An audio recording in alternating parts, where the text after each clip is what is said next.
Yep, he promised me he wouldn't kill me and that nobody else would hurt me while I was in the hole, while I was in his custody, anyway.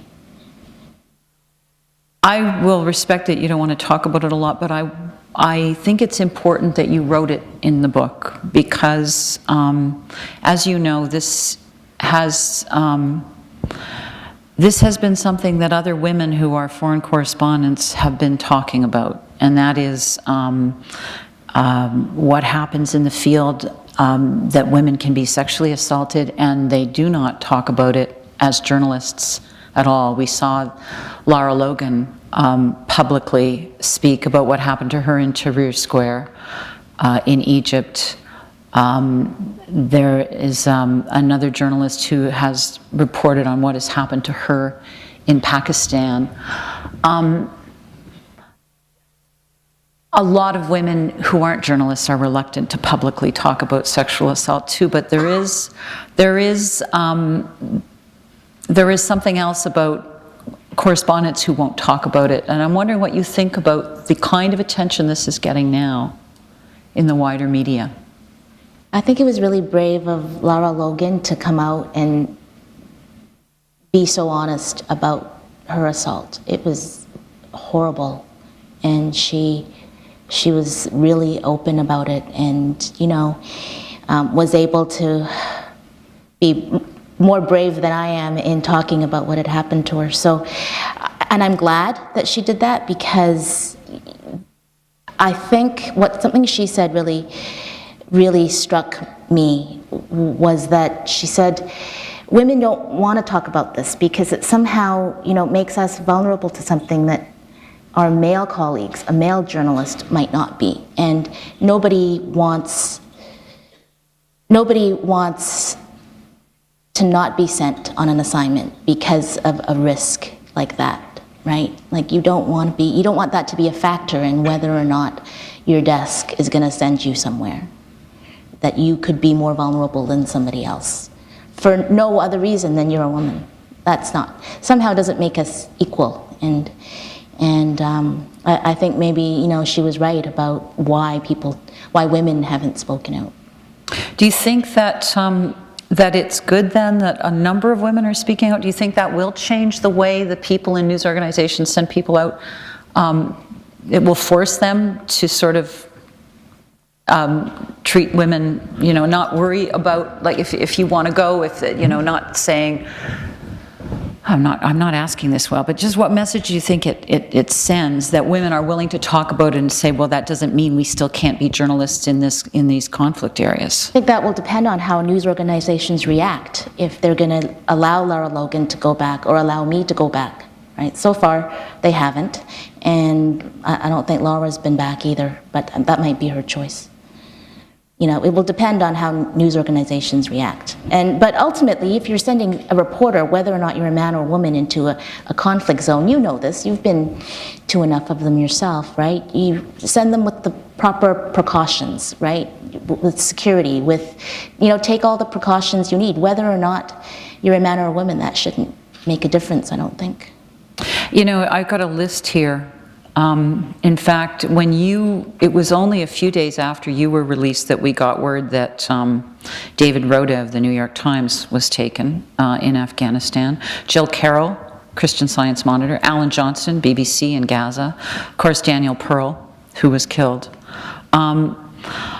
We had not seen that number of journalists kidnapped in the course of war coverage, certainly not when I was doing a lot of work in the 90s in war coverage. It has changed the way news bosses, news editors think about sending people into conflict. It has changed the way other people are trained to cover conflict. I'm wondering about your thoughts about that. How do you see things changing, because this is almost a tactic now of people who see journalists coming in? I don't know that I've seen, before I went, right, the training, we all had the same AKE training. They send us for a week or sometimes more to do hostile environment training, and they run us through scenarios of what can happen, how you should react if something happens, and so, and what to look out for, what not to do.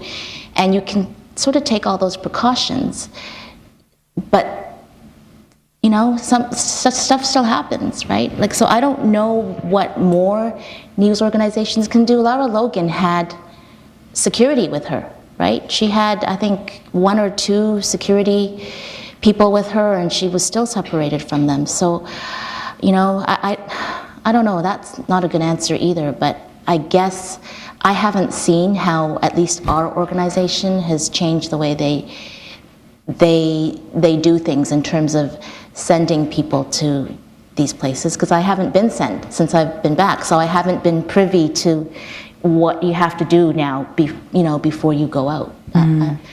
I don't know. That might be a better question for another reporter. Well, it might change too the way your ability to get to regular people, right? Because you were trying to get to regular people. You were away from the soldiers. You were looking at the victims of war, and that's when you become as vulnerable as them. I didn't have security with me, and we didn't think that Kabul was that dangerous at that time.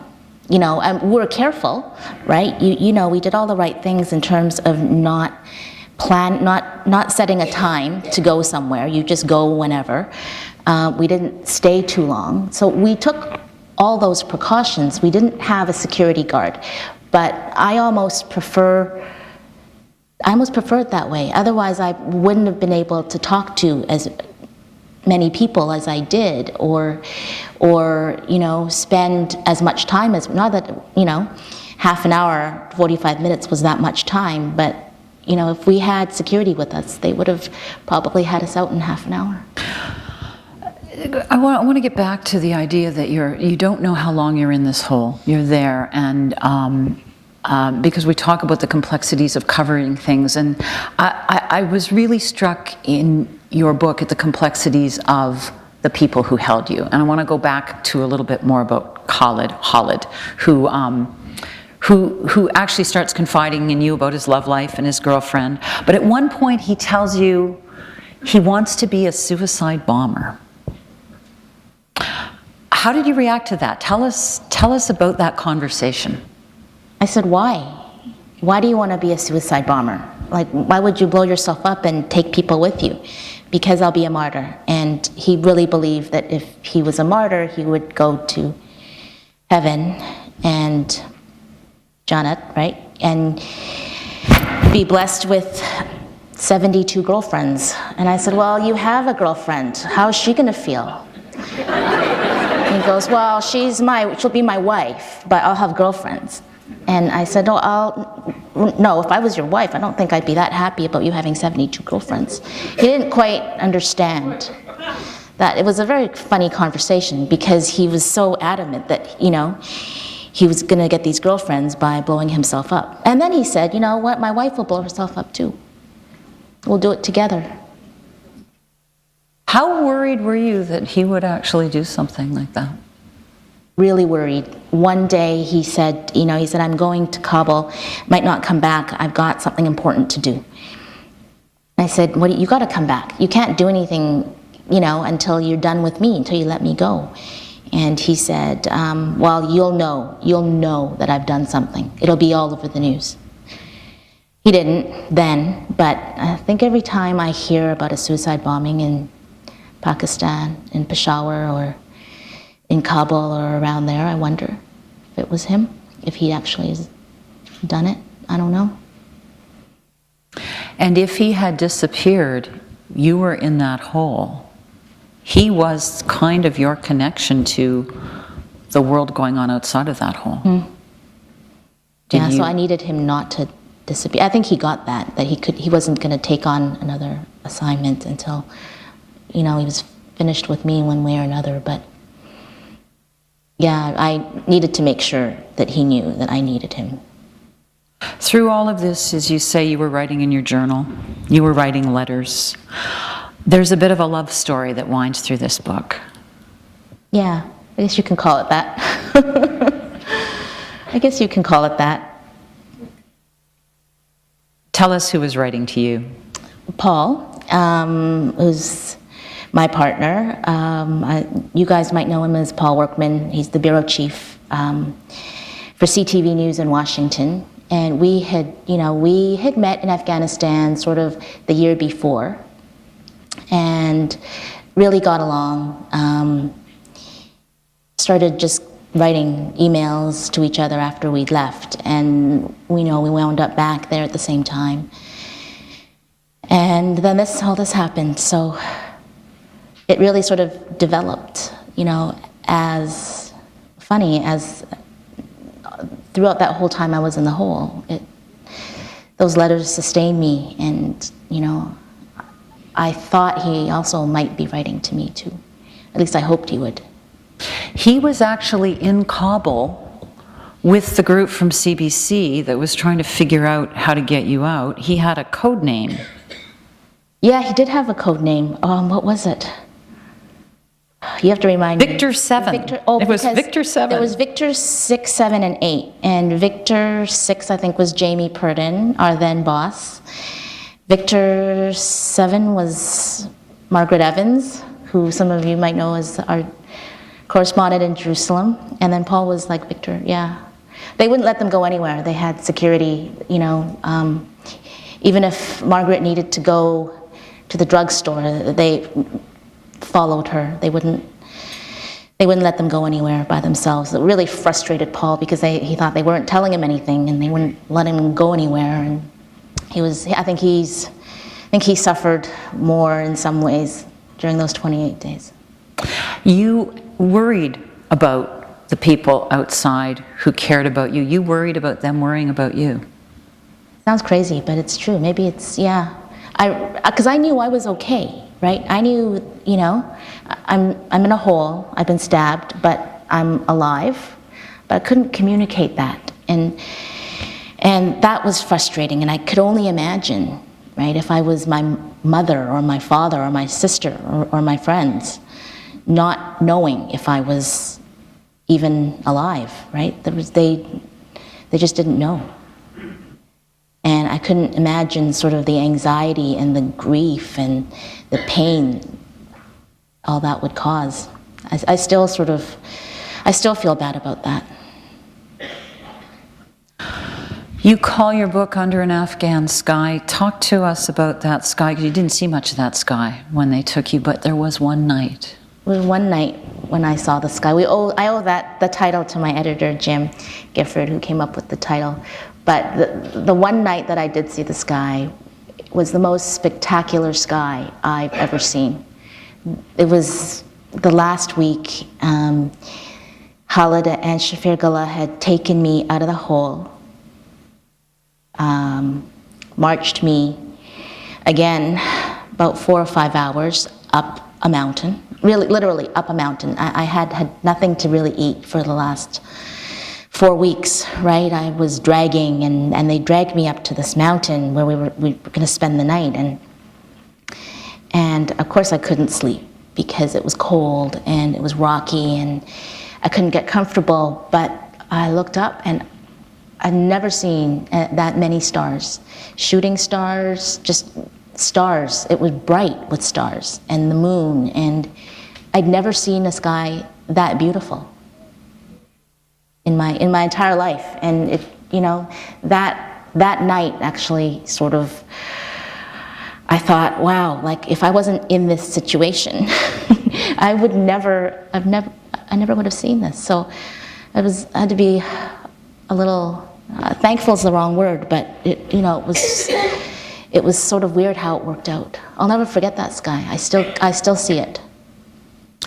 But it was a tease. You went right back into that hole. I know, the next day. Back into that hole, chained up to myself. That was the first time they chained you? Before they took me out. No, they chained me a few days before I saw the sky. And then they chained me again when we went back into the hole. Why did they chain you? Because they had left me alone at that point. When you say chained, what did they do? We had this big, heavy metal chain, which they, wrapped around my ankles. They chained my ankles to each other, and then the other part of the chain to my wrist. I managed to kind of wriggle out of the wrist, but my ankles were raw for weeks after. I think you saw it in Dubai. It was still pretty rough. What do you know now about your release that you didn't know then?